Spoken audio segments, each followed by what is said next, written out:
I think the first thing is the work is political.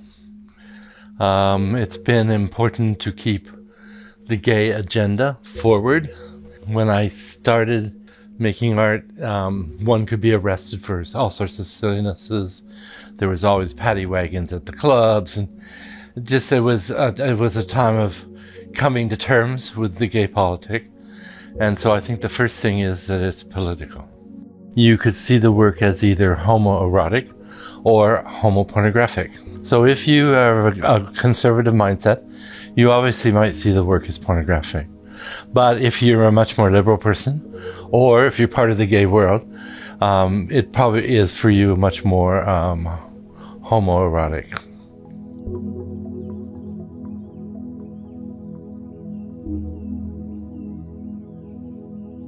My training was actually in the fine arts.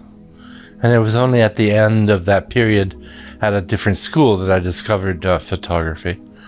I think it's important because photography has always been assumed to be the truth. So it's a medium truth. We use it in court cases. We look at work. The photographic work is nonfiction.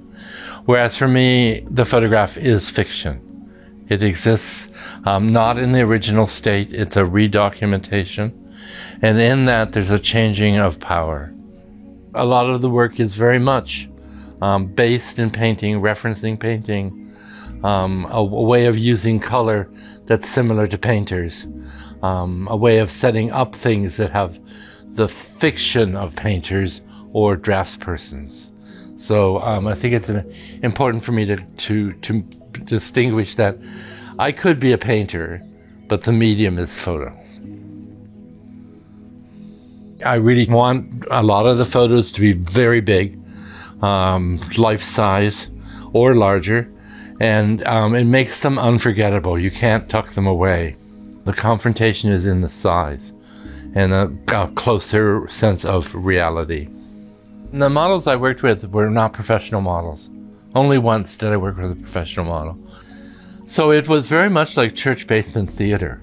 It was professional, but not polished. It was, and in the pieces, the person who was the carpenter could be the hero. So it's an adult play, playing that's very special.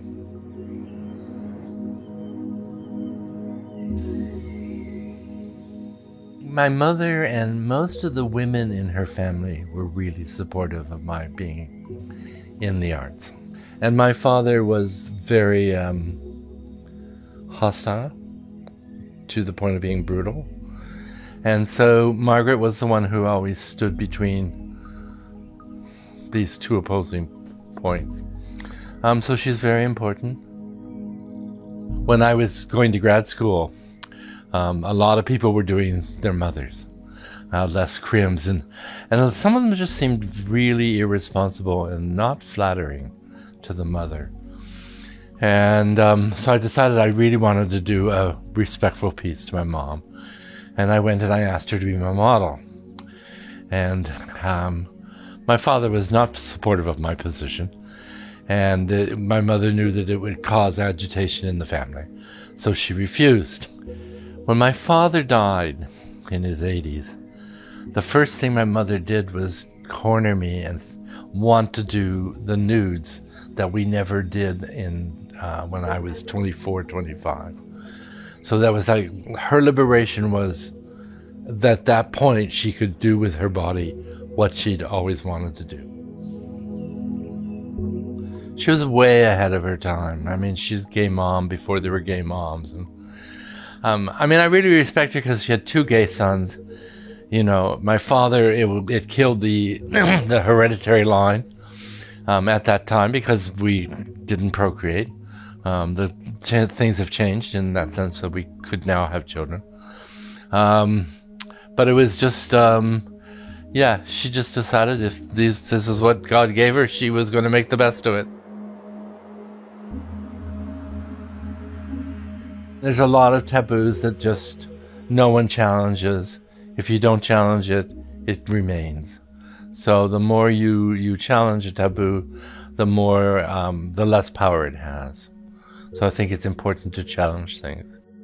It's also been my way of having fun. I remember Margaret being in an exhibition in Hamilton many years ago, and this woman came in with a kid and went, I gotta get you out of here. And Margaret said something to the effect, but you have to put yourself in the position of the artist. My mother actually said that to someone. So, I think that too often we look at work only from our own viewpoint. So there's other stories out there. I'm putting it out there. Now it's up to you to make the decisions, whether you want to look at it, not look at it, be outraged by it, be offended by it, be absolutely orgasmic about it. That's your position. That's your job, not mine. Enjoy or don't enjoy. I mean, that's your call on this.